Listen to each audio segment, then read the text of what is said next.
Tá. Boa noite a todos. Vamos iniciar mais uma vez nosso estudo do livro Gênesis, à luz do Evangelho, à luz da doutrina espírita. E na primeira parte também agora estudamos a Gênesis de Allan Kardec. Para iniciar, a Dona Silvia vai fazer a prece por todos nós.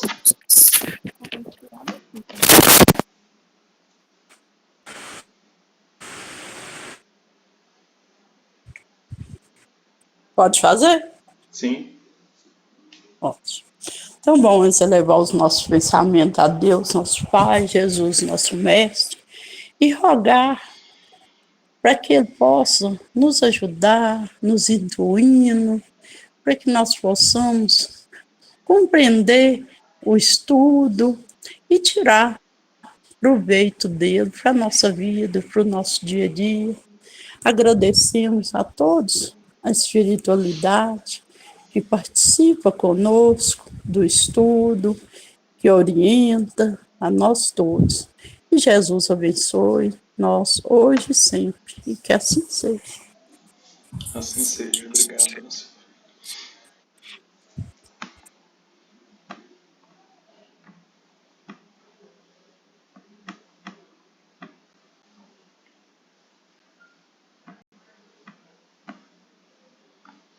Nós temos então aqui o livro A Gênese, que estamos estudando, né, no início aí, antes de adentrarmos ao Gênesis bíblico.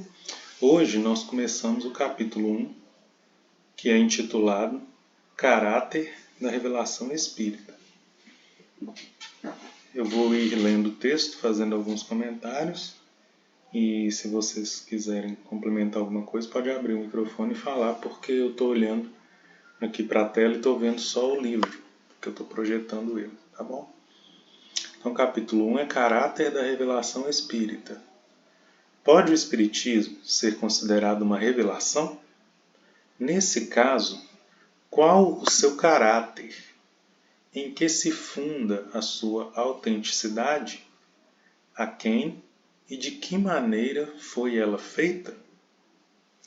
É a doutrina espírita uma revelação no sentido teológico da palavra ou, por outra, é no seu todo o produto do ensino oculto vindo do alto?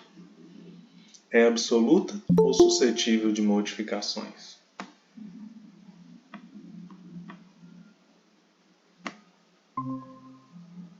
Boa noite, Leandro.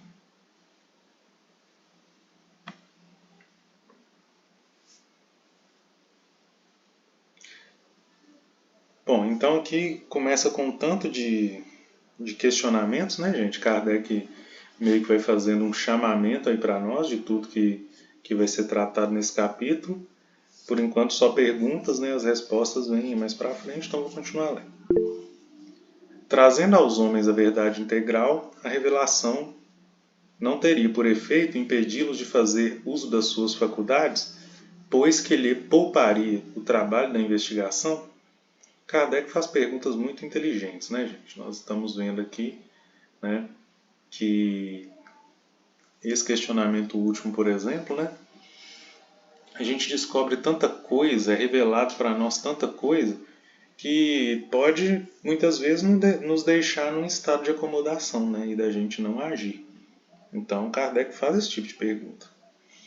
Qual a autoridade do ensino dos espíritos, se eles não são infalíveis e superiores à humanidade? Qual a utilidade da moral que pregam, se essa moral não é diversa da do Cristo, já conhecida? Quais as verdades novas que eles nos trazem? Precisará o homem de uma revelação?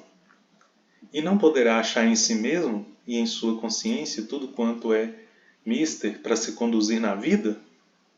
Tais as questões que importa nos fixemos. Um tanto de questionamento então, né, gente, nesse primeiro parágrafo.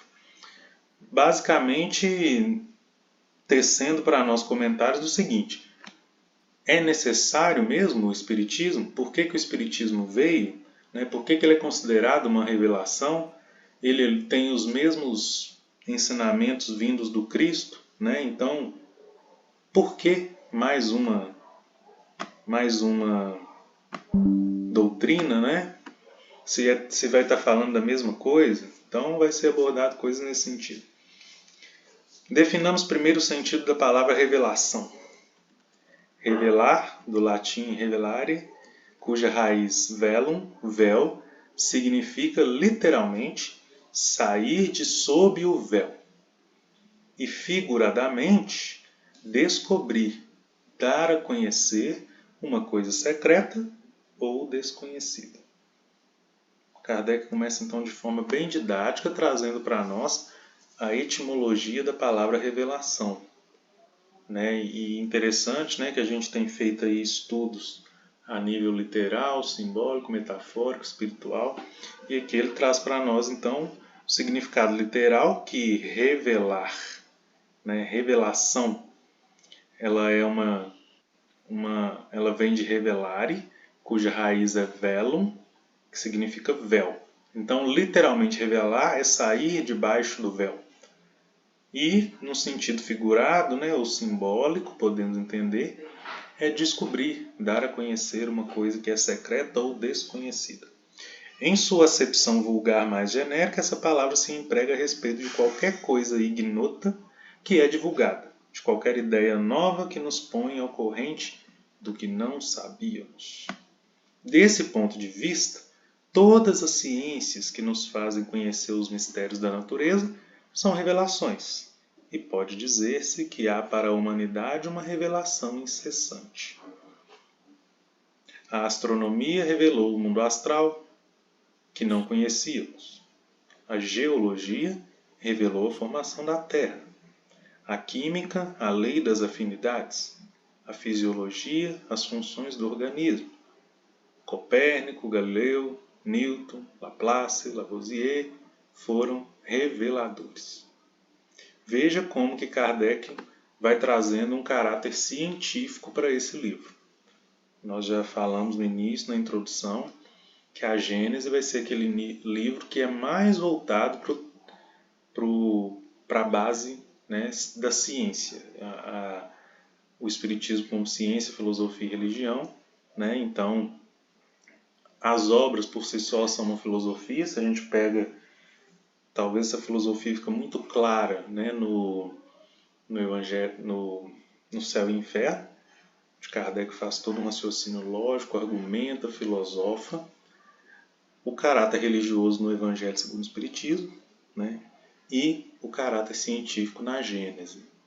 Livro dos Espíritos e Livro dos Médiuns são aqueles livros base no sentido, o Livro dos Espíritos trazer uma coisa geral do que é o Espiritismo, e o Livro dos Médiuns um ponto específico que é a mediunidade, até então não estudada, então precisou-se de um livro só para isso. Alguém levantou a mãozinha, quer falar?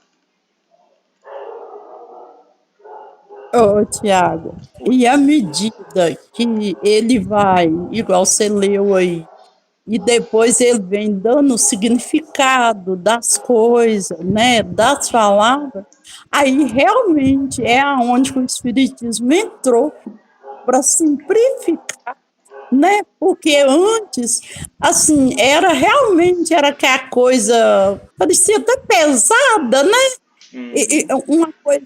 uma coisa simples, assim, a simplicidade sem tirar o valor daquilo, Mas esclarecendo para a gente, então as coisas ficam bem mais suave, É isso mesmo, É um dos...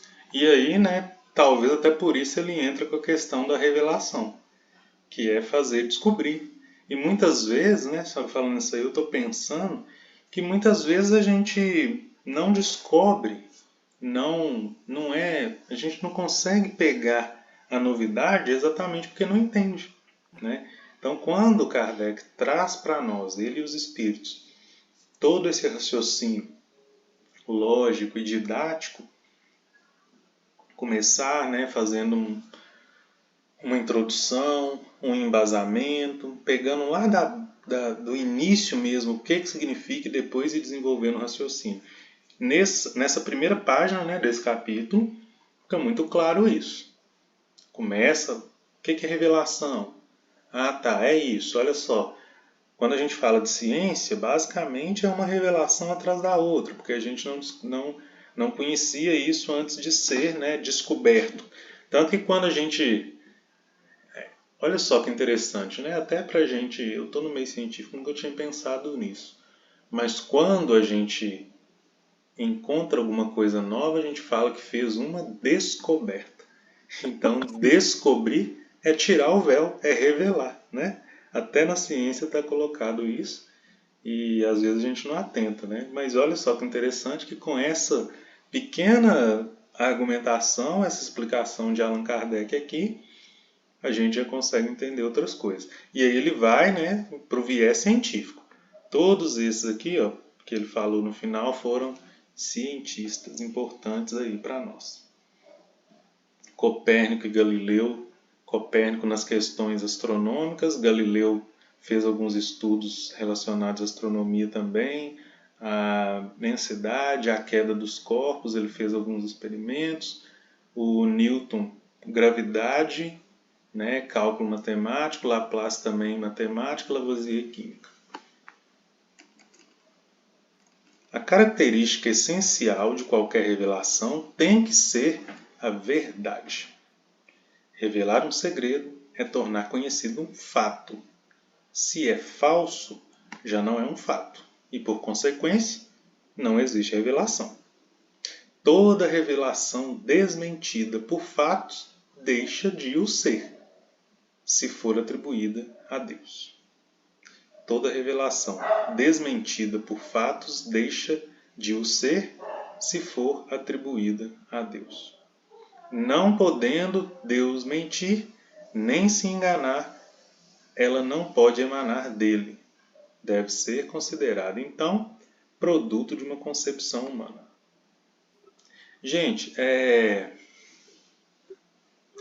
vocês pegaram aqui que Kardec meio que faz uma crítica, né? Essa parte aqui, ó. Toda revelação desmentida por fatos deixa de o ser, se for atribuída a Deus. Só aceitar que não está entrando.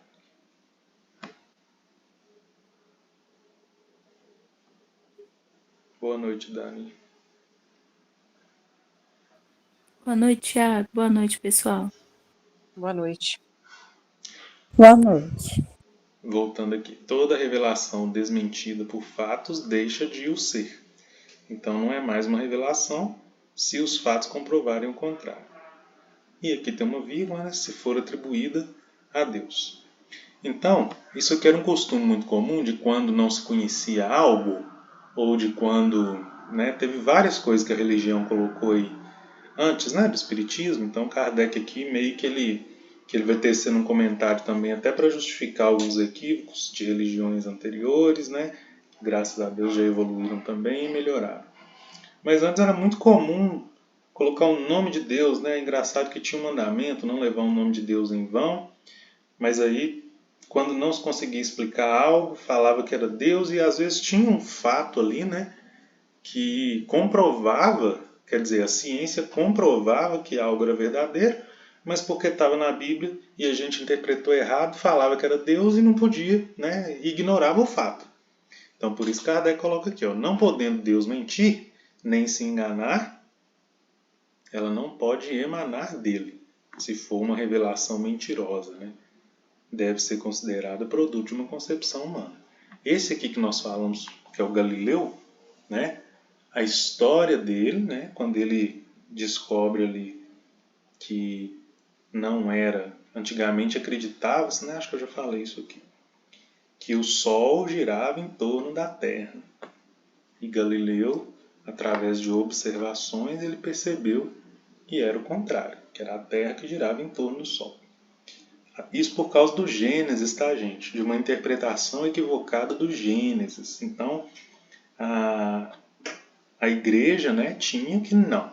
Foi Deus que criou tudo, criou a Terra primeiro, depois ele criou o Sol para iluminar a Terra. Então a Terra era o centro das atenções e o centro do universo.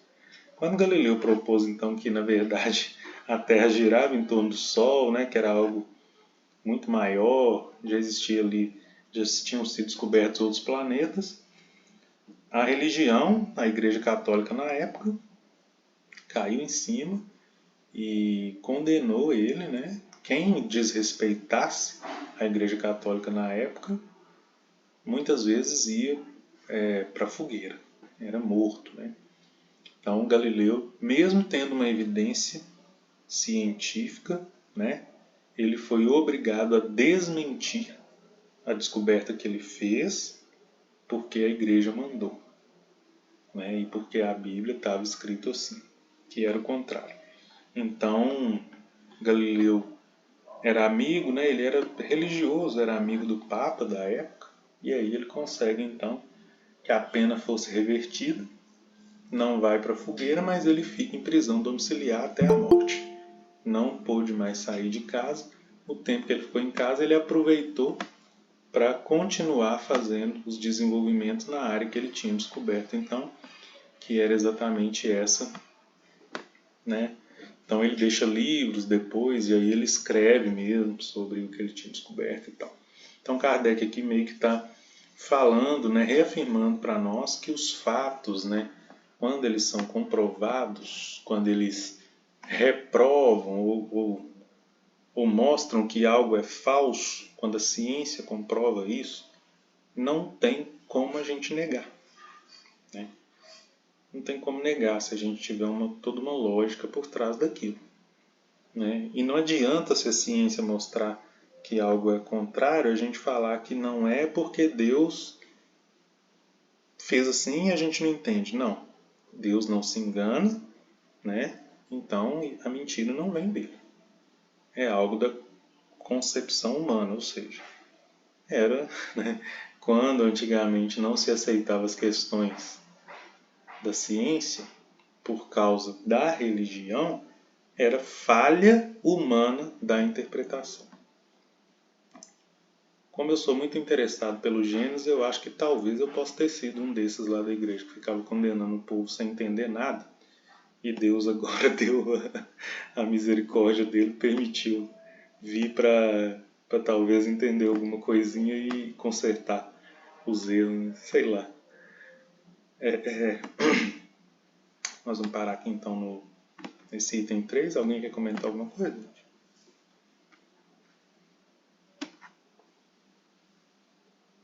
Ô, Tiago, mas será que aí no caso aí, mas será que a igreja ela não acreditava ou era conveniente para ela desmentir o que o outro estava falando? Eu acho que em poucos casos era conveniente, né? Não vou lembrar aqui de algum. O inferno, por exemplo, por muito tempo foi conveniente, né? Para ganhar dinheiro lá com as como que chama o negócio? Quando pagava, né? A pessoa morria e para tirar ela do inferno pagava lá para a igreja, que eu esqueci o nome agora. Como que chama o negócio? Isso era uma conveniência.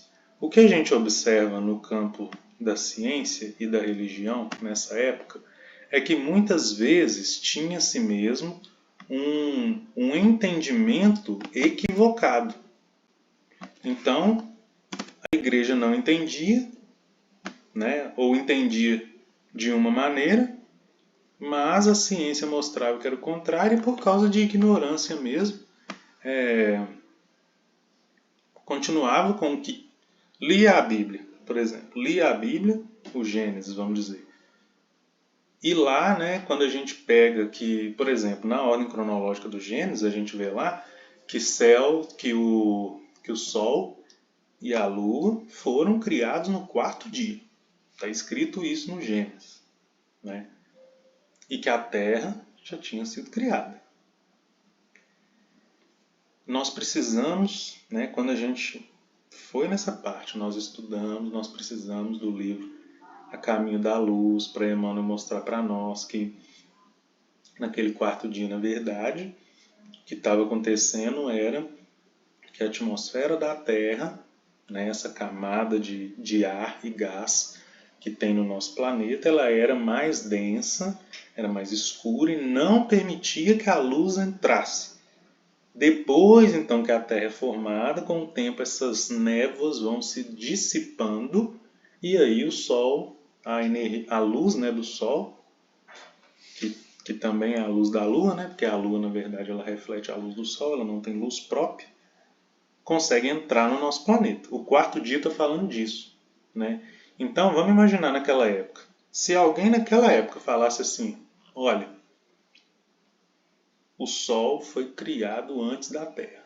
Ele é mais velho do que a Terra. Podia provar por A mais B, na época também era mais difícil, porque não tinha sonda espacial, não tinha fotografia, não tinha nada, tinha cálculo matemático, né? Então, os astrônomos observavam estrelas, calculavam as distâncias ali e faziam suas teorias. Mas se um desses na época chegasse e falasse que descobriu que o Sol é mais antigo, né, do que a Terra, foi criado primeiro, a igreja não aceitaria, de jeito nenhum. Por quê? Ela não ia entender de onde que veio aquilo e principalmente porque na Bíblia, no Gênesis, fala para nós que o Sol foi criado depois.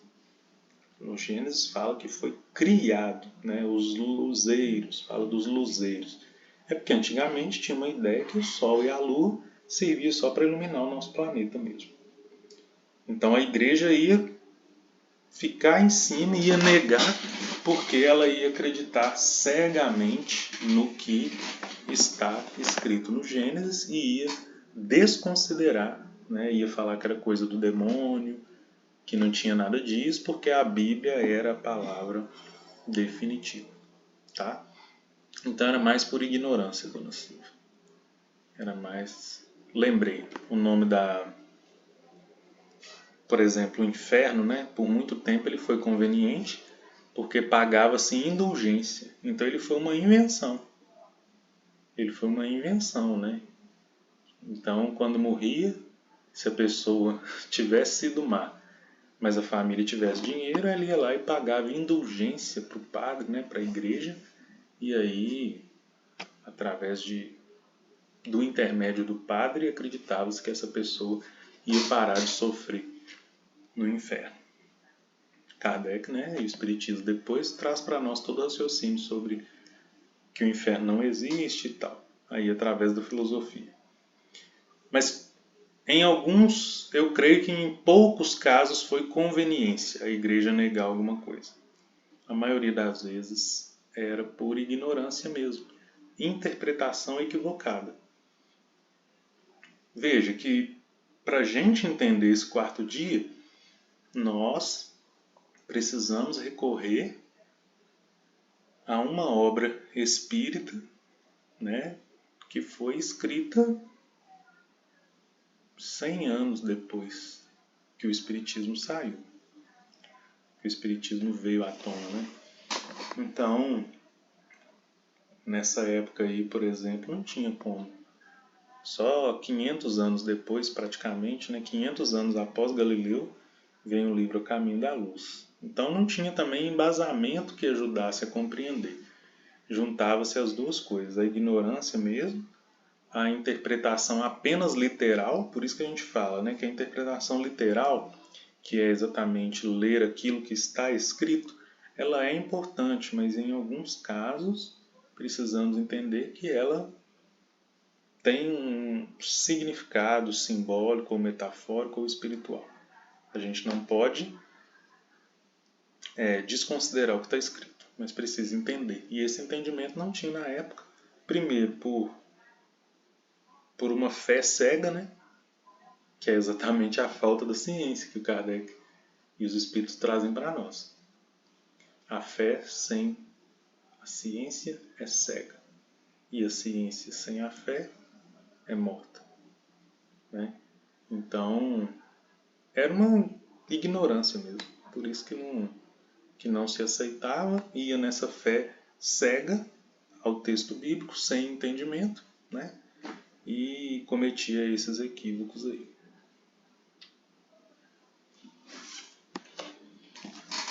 No livro Gênesis,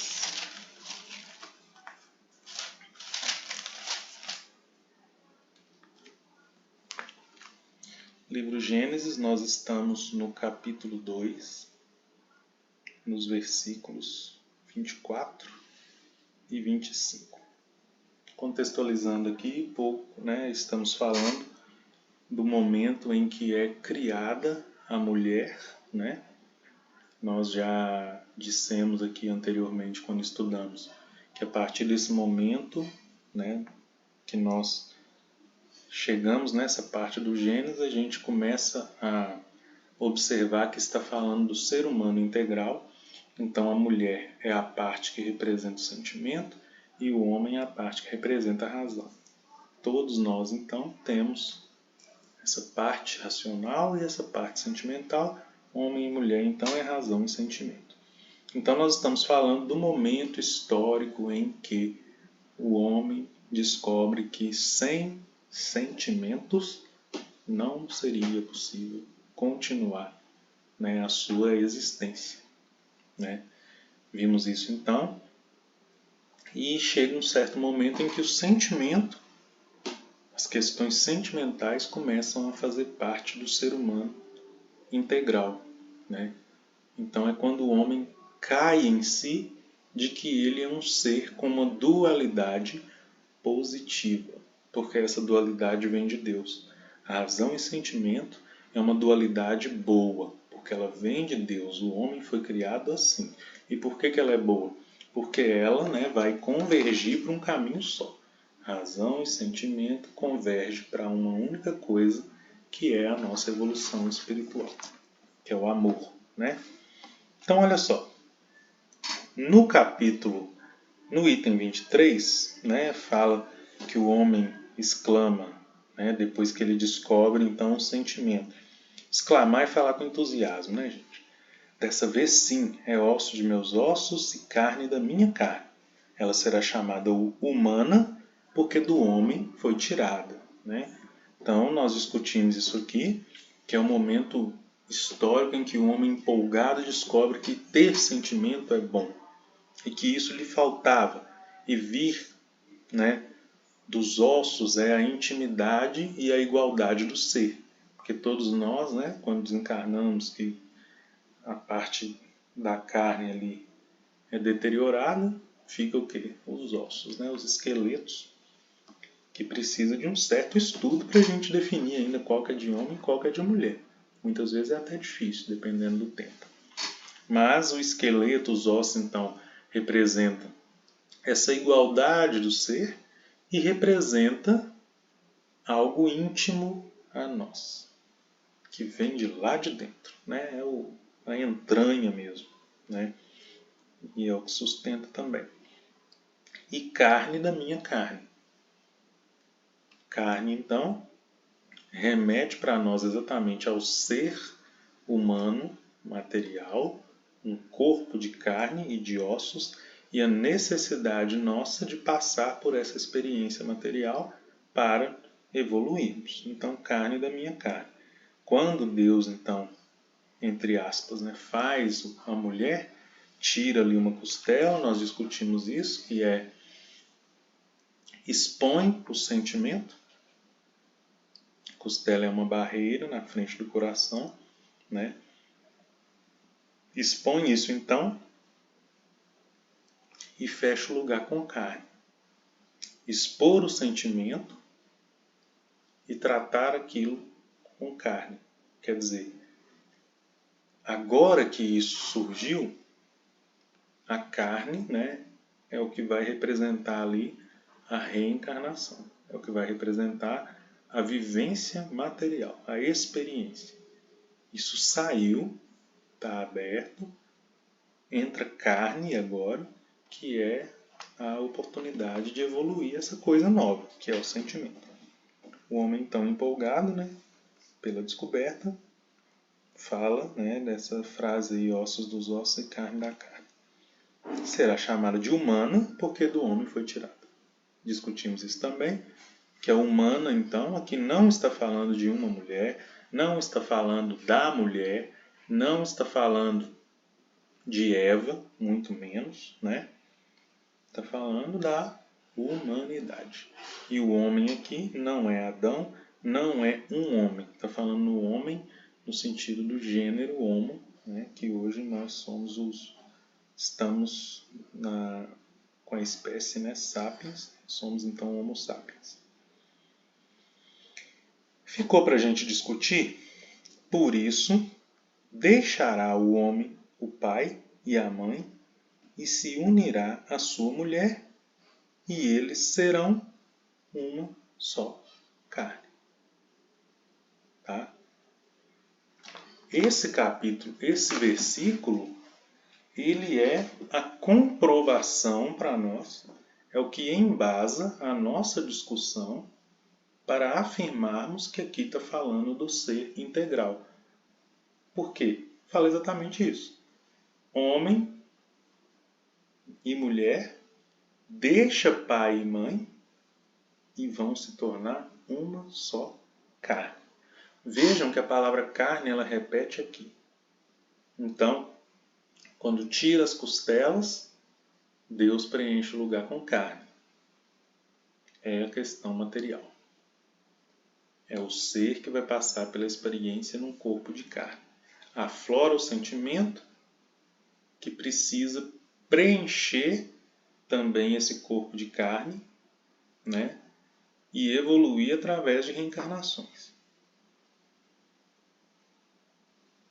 E agora, homem e mulher tornando-se um só para ser uma única carne. Então veja, homem e mulher, razão e sentimento que reencarnam tornando um único ser, num corpo de carne. E o mesmo espírito composto da parte inteligente, razão, o espírito é a parte inteligente, que é composta também por razão e sentimento. Então é a união dessas duas coisas para tornar uma coisa só. Para tornar uma coisa só.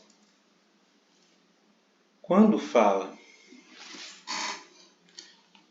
que o homem vai deixar pai e mãe e unir a sua mulher,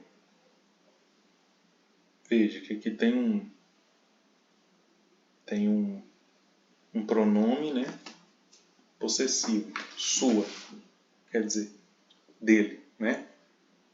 É uma mulher específica. Nós vemos muito esta frase nas cerimônias religiosas, né, principalmente nos casamentos. Na Igreja Católica é muito comum, tenho certeza. Na Igreja Evangélica eu vi poucos casamentos, não tenho certeza se usa também isso. Mas essa é uma frase muito comum que remete para nós exatamente à união matrimonial, né? Homem e mulher. E ela tem ainda uma possibilidade de interpretação equivocada, de posse, né? Quando fala o homem, a sua mulher. Então, veja que ali, esse texto escrito, né, numa sociedade patriarcal, onde a figura masculina era muito mais importante do que a figura feminina, e por isso, né, a mulher é até considerada uma posse, né, do homem. Então ali usa a palavra sua. Mas nós precisamos entender isso no sentido espiritual. Porque quando nós falamos de sentimento, cada um de nós tem a sua bagagem sentimental.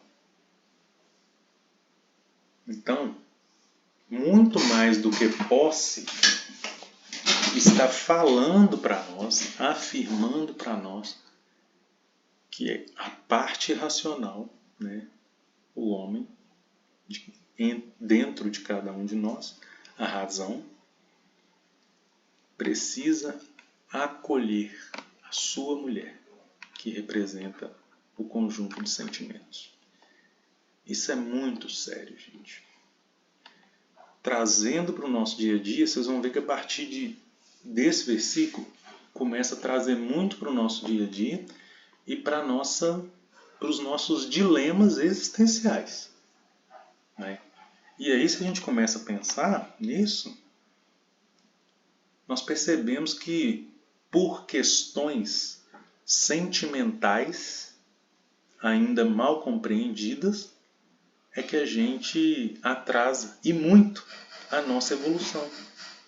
Então, na etapa que nós estamos, é necessário nós termos entendimento dos nossos sentimentos, sejam eles positivos ou negativos, né? Então, é uma nova etapa evolutiva que talvez seja a que nós estamos nesse momento. A primeira é a descoberta do sentimento, é a criação da mulher. De um versículo para o outro ali, nós estamos falando de milhões de anos de evolução. De milhares, para não ser exagerado. De milhares de anos de evolução, tá? Primeiro, então, quando surge o sentimento, e agora a ordem de tem que raciocinar para fazer o sentimento agir. Quando for agir com sentimento, pensa. Você ainda está aprendendo, você ainda vem de um ser com uma carga de instinto muito pesada, que predomina, né? Então os sentimentos muitas vezes vão estar ligados com esse momento. Pensa, age com cautela. Não deixa o sentimento ir afoito na frente, não. Precisa caminhar junto. Depois, Depois, 3.300 anos depois da escrita desse texto, vem o Espiritismo e a ideia de que nós evoluímos através de duas asas que precisam bater de forma equilibrada: a moral e a intelectual. A moral representando o nosso entendimento das questões sentimentais, porque se tem algo que nos faz agir com moralidade é a pureza ou não dos nossos sentimentos. E a intelectualidade é o conjunto daquilo que predomina no homem no sentido do raciocínio, né? Essas duas asas, então, precisam bater juntas. Está lembrando para nós desse versículo aí. Homem e mulher tornar um só. Mesma coisa que está escrito ali. Só que escrito nessa época, por Moisés, numa sociedade patriarcal, ainda machista, mas foi um escrito guiado pelo Cristo, né? A primeira revelação também é guiada pelo Cristo. Então é impressionante como que a gente percebe que primeira, segunda e terceira revelação fala das mesmas coisas, só que num tempo diferente para atender a espécie humana naquele momento de evolução dela. Mas é a mesma coisa, né? Quer um exemplo? Oi, dona Silvia, pode falar. Tiago, quando ele fala que se torna um só, uma só carne, ele está falando aí também de, não sei se eu entendi, de direitos, né, Tiago?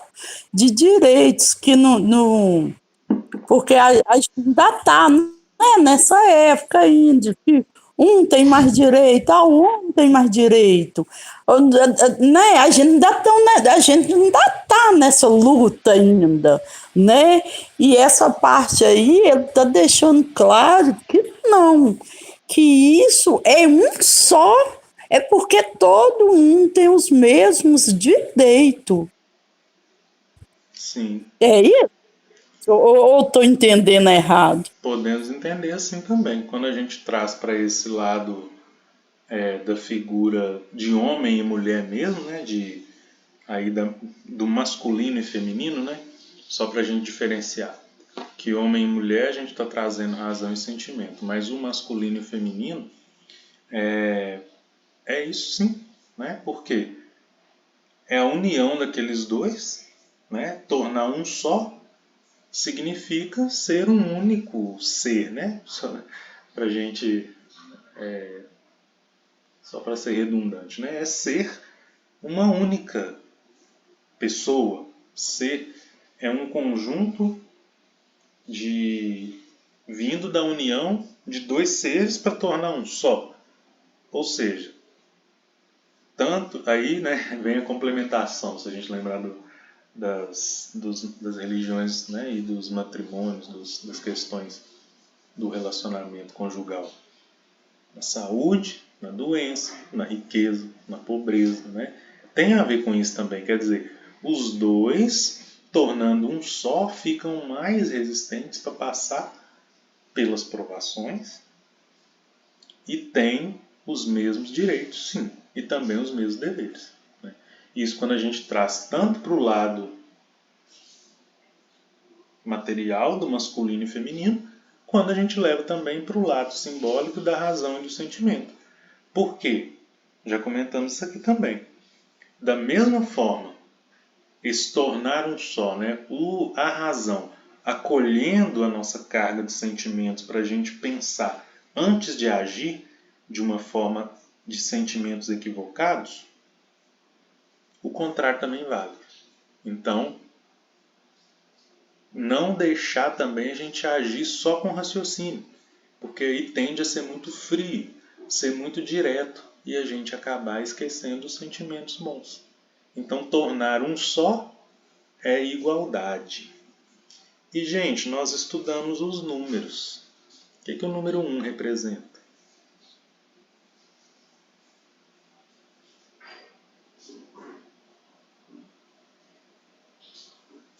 Quem lembra?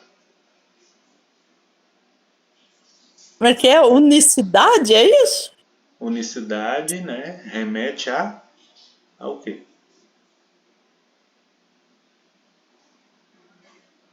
Unicidade remete ao quê?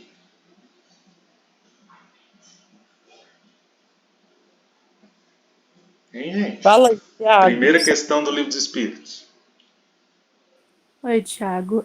Até onde eu sei, a única coisa que é única no universo é Deus. Isso. É perfeição, né?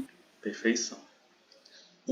Né? Unicidade, que Dona Silvia lembrou bem, e a unicidade remete a Deus. Então veja, é razão e sentimento que vão nos ajudar a evoluir para tornar uma coisa só. E sendo uma coisa só, sendo único, íntegro, completo, nós estamos sendo verdadeiramente filhos de Deus. Não é à toa que Jesus fala, sois deuses, né? Sois filhos de Deus, produtos de Deus, da criação. Nós estamos vendo isso aqui. Então Deus não cria obra incompleta. Né? E quando falamos do ser humano, tem um pequeno detalhe que a evolução de cada um depende somente de si. E aí tem tempos diferentes que nós vimos, é o 7º dia de cada um. Mas todos nós vamos chegar nesse momento de sermos únicos, tornarmos um só. E é essa união. É essa união da razão e sentimento que vai convergir para a evolução. Não é à toa que o Cristo vem trazer para nós um negócio chamado lei de amor. O amor é o sentimento puro, é o conjunto de todos os sentimentos bons. Isso a gente pode entender como amor. E não nos enganemos, o amor ele tem uma parcela de intelectualidade que a gente nem imagina. O amor é inteligente. O ser que ama é inteligente e não só racional. É inteligente. Por quê? Porque está fazendo exatamente o que está de acordo com a lei de Deus, que é a lei de amor, que é a lei que o Cristo veio trazer para nós. Então percebamos, para evoluir é preciso razão e sentimento. Quando isso converge para uma coisa só, que é o amor, é porque a gente já raciocina aplicando o nosso raciocínio na lei de Deus. Isso é ser bom. Isso é estar próximo de ser espírito puro. Tá? Finaliza esse item falando para nós que homem e mulher estavam nus, mas não se envergonhavam. né, tá falando para nós aqui exatamente o que? Relembrando aí para nós os primórdios da nossa evolução, onde a gente descobre essa necessidade do sentimento e como é uma coisa que vem de Deus, no princípio nós tínhamos sentimentos puros. Nós tínhamos sentimentos puros. E ali trazendo para nós uma questão que remete à sexualidade, né? Exatamente porque quando o homem vai deturpando os sentimentos bons que vieram através da lei divina e tornando isso apenas no aspecto material, o principal equívoco nosso em relação ao sentimento é nas questões sexuais. São nas questões sexuais. Então, é onde a gente confunde tudo, né? Vem o Espiritismo para trazer para nós que é algo sagrado, que não é pecado, que é uma lei de Deus, que não está relacionado só com a reprodução, mas com a produção de qualquer coisa e vem também em forma de energia, que é a energia sexual. Esse esclarecimento só vem depois, gente. Mas hoje, né, ainda mesmo com esse esclarecimento, a gente tende a direcionar as questões sexuais apenas para o lado material. Então, até por causa do instinto que ainda predomina na gente, né, essa é a nossa principal luta que nós precisamos travar e que ainda nos prende um pouco mais no sentido de não nos deixar evoluir. Porque é muito difícil de resistir, né, a esses impulsos, né, porque foi algo relacionado com o instinto de perpetuação da espécie. Então, o homem, né, assim como os outros animais, sente as atrações, tanto um sexo quanto o outro, né? Aí eu estou falando do gênero, tanto a parte feminina quanto a masculina. Atrai-se uma pela outra, né? Libera hormônios, porque precisa de perpetuar a espécie. Ali então está falando para nós de sentimento, né? Que homem e mulher estavam nu e não se envergonhava, exatamente porque sentimento é algo divino e não se envergonhar dele mostra que é um sentimento que ainda não foi corrompido. Não é à toa que o próximo capítulo nosso é o pecado. O pecado é quando a gente começa a corromper a lei de Deus. Tá? Então chama atenção para nós que até mesmo a coisa mais delicada para a gente falar, a coisa mais difícil da gente vencer e a coisa que ainda mais assola o mundo, né, que é relacionado com o sexo, é algo natural e que no início, que é uma lei de Deus e que a gente não deveria se envergonhar disso. Então o sexo, assim como todas as outras vertentes da lei divina, se ele dá problema, é porque foi a gente que equivocou, entendeu errado e está usando de uma maneira irracional. Olha que interessante. Como que a razão e o sentimento têm que andar junto, né? Por quê? Imaginemos nós, gente, que já temos esse conhecimento da doutrina espírita, estamos falando disso aqui novamente e a gente sabe o tanto que é difícil, né? O tanto que é difícil não sucumbir nas questões sexuais. E a gente já tem essa parcela de conhecimento. Quando a gente olha, aí não estou, é um julgamento íntimo, né, gente? Eu estou trazendo assim, que a gente já tem esse conhecimento que é algo muito difícil de lidar e que a humanidade, principalmente quem não tem esse conhecimento que a gente tem muito mais chance de equivocar-se. Então hoje nós vemos assim, né, a humanidade como um todo, a maioria dos problemas, né, Divaldo chega a falar isso numa palestra, mais de 90% dos problemas da humanidade por causa da ignorância em relação às questões sexuais. Nós, se a gente voltar 100 anos atrás, por exemplo, né, tinha a questão de que se o homem fosse traído, ele podia matar a mulher e não ia preso. Falava-se lavar a honra com sangue. Mas o homem podia trair, né, e ter várias companheiras. Olha que negócio animalesco, gente. É tipo o macho, né, de um grupo de animais que acasala com várias fêmeas para perpetuar a espécie, né?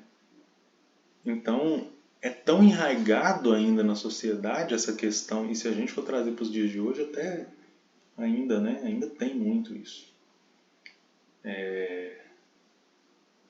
Um instinto animal predominando mesmo, de que a parte masculina ou o macho, né, tanto que usa-se a palavra macho, né, pode fazer o que for e a mulher não, né?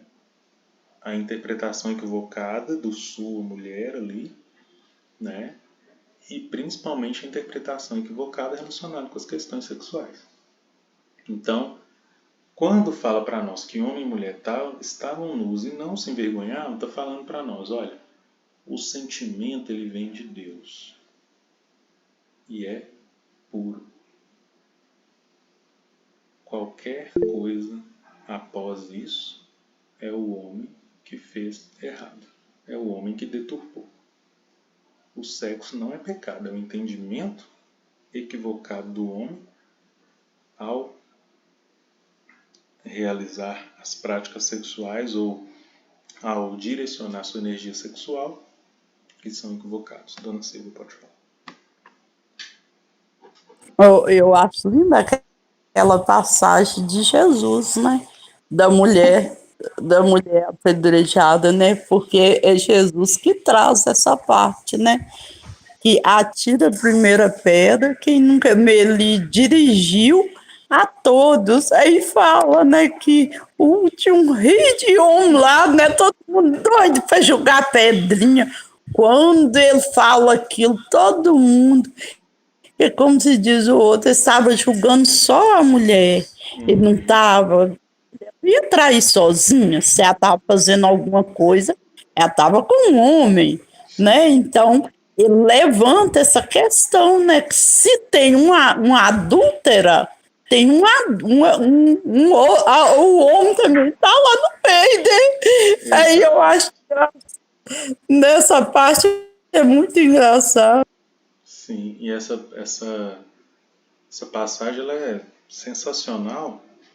E se a gente pega, né, a interpretação que estamos trazendo, né, quando Jesus fala atire a primeira pedra na mulher, né, quem nunca errou, ele está querendo dizer para nós, também, num sentido mais amplo, quem nunca se equivocou nas questões sentimentais. Né? Porque a gente tem muita facilidade de julgar quando o outro se equivoca. Mas todos nós, nas questões sentimentais, né, a gente direciona eles de maneira equivocada. De alguma forma a gente direciona.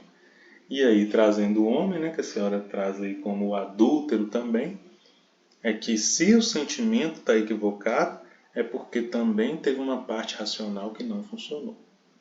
Né? Então, vejamos, né, dá para a gente ver como que enriquece também o nosso conhecimento, as possibilidades de interpretação de evangelho, quando nós temos acesso a esse estudo, né? Esses dizeres, esses ensinamentos maravilhosos do livro Gênesis. Gente, nosso tempo está acabando. Na semana que vem, talvez entremos no momento mais esperado, né? Eu gosto muito dessa parte, que é a genealogia do mal.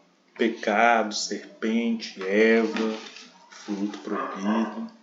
Vamos começar a discutir isso aí na semana que vem. Deixa eu fazer a prece final, porque faltam alguns minutinhos.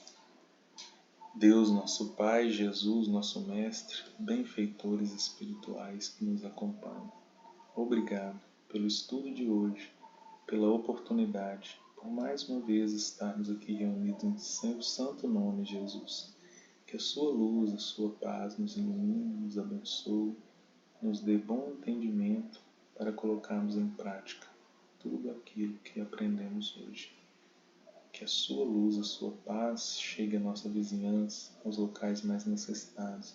Que o Senhor também abençoe a água que tenhamos deixado para ser fluidificada com remédios do plano espiritual que nos auxiliam a vencer, curar as nossas mazelas físicas, espirituais, mentais, psicológicas. Sê conosco, Jesus, hoje, agora e sempre, que assim seja. Obrigado, pessoal. Até semana que vem. Vamos começar na semana que vem capítulo 3 do Gênesis, o pecado. Se quiserem dar uma lida antes para a gente discutir, tá bom? Boa noite, Tá Thiago. bom, boa Obrigado. noite. Boa noite, Deus.